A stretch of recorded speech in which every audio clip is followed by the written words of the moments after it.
अब हम चलते हैं कुछ बेसिक क्वेश्चंस की तरफ।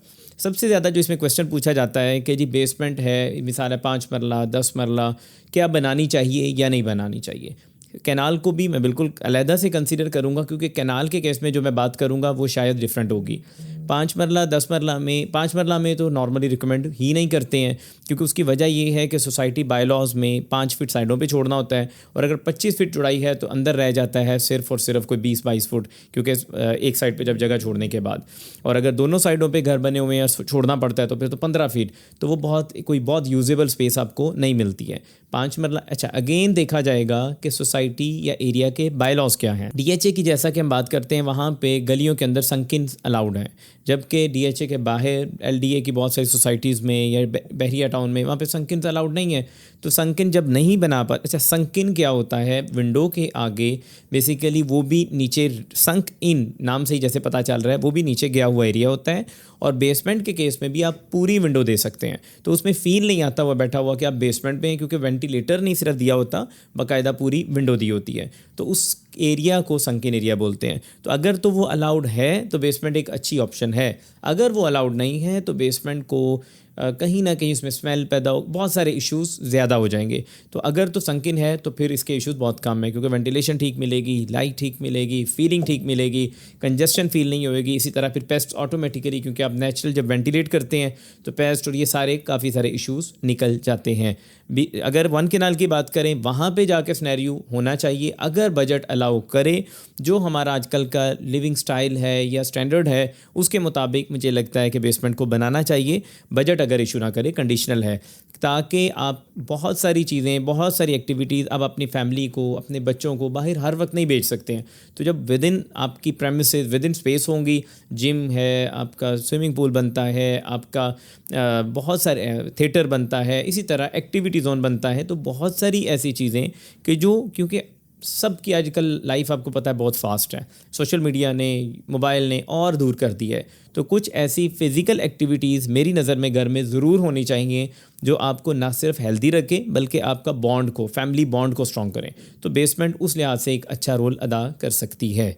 एक और क्वेश्चन जो बहुत ज़्यादा कॉमन कि जी हम बेसमेंट बना रहे हैं, वहाँ पे बाथरूम बनाए जाएँ या ना बनाए जाएँ, तो बिल्कुल ये बड़ा वैलिड क्वेश्चन है। अब अगेन जैसा कि मैंने पीछे कहा, वो बनाने के लिए बेसिक ये ख्याल करें कि संकिन है, अगर तो संकिन है, क्योंकि अगर संकिन नहीं है तो आपका जो टैंक है वो आपकी अपनी स्पेस के अंदर आएगा, बंद स्पेस के अंदर, तो वहाँ पे उस केस में चैलेंजेस और बढ़ जाएंगे, क्योंकि उस केस में जो आपने बाहर पंप आउट करना है पानी को, तो वो जो आपका सम्प बनता है, तो वहाँ से जब आप पंप के थ्रू बाहर भेज रहे होते हैं तो वो अपनी स्पेस में होने से अगर कभी ब्लॉकेज आता है तो स्मेल भी तब आती है। संकिन के केस में स्मेल का इशू कम देखने को मिलता है, बल्कि ना होने के बराबर होता है।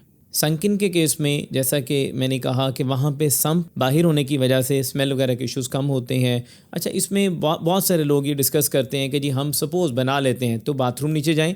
बिल्कुल बाथरूम आप बना सकते हैं, क्योंकि जैसे संकिन होगा तो बारिश का पानी तो नीचे जा रहा है, अब उसके लिए आपको सम्प तो बनाना पड़ेगा। जब सम्प बनाना ही है और वाटर पंप लगाना ही है तो बाथरूम भी आप ऐड कर सकते हैं, तो वो आपका बाथरूम भी कोई बहुत ज़्यादा मेजर कॉस्ट का एडिशन नहीं होता। अब एक और चीज़ जो इसमें बड़ी कॉमनली डिस्कस होती है वो ये है कि जी हम मिसाल है सम्प दे रहे हैं, उसमें जो आपका पंप लगता है ना वो 2 लगा लिए जाएँ।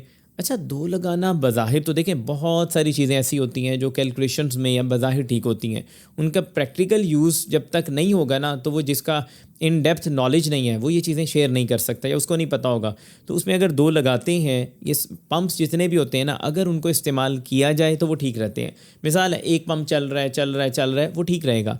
अगर दूसरे को प्रॉपरली साथ रेगुलर आप यूज़ नहीं कर रहे हैं तो वैसे ही उसकी लाइफ बहुत कम है, तो कुछ अरसे के बाद वो ख़राब हो जाएगा। तो बेहतर है कि एक ही पंप, हाँ ये ज़रूर कंसिडर करना चाहिए, ख्याल करना चाहिए कि आपके जो सम्प है ना, स्टोरेज जो वाटर का, उसका साइज़ अच्छा हो, इतना कम ना हो कि आपको एक दिन भी ना दे कि आप मिसाल के तौर पर वो ख़राब हो गया, अब उसमें स्टोरेज की जगह ही नहीं है, अब आपने एक दफ़ा यूज़ किया पानी और वो भर गया और मसले शुरू हो गए। नो, आपको उसकी कैपेसिटी का ख्याल ज़रूर रखना चाहिए कि आपको कुछ दिन का बैकअप दे सके, ताकि आप उस दौरान अपना वाटर पम्प ठीक करवा सकें। फिर एक दफ़ा ये भी क्वेश्चन सुनने को मिला कि जी बेसमेंट बनाने से स्ट्रक्चर वीक तो नहीं हो जाता।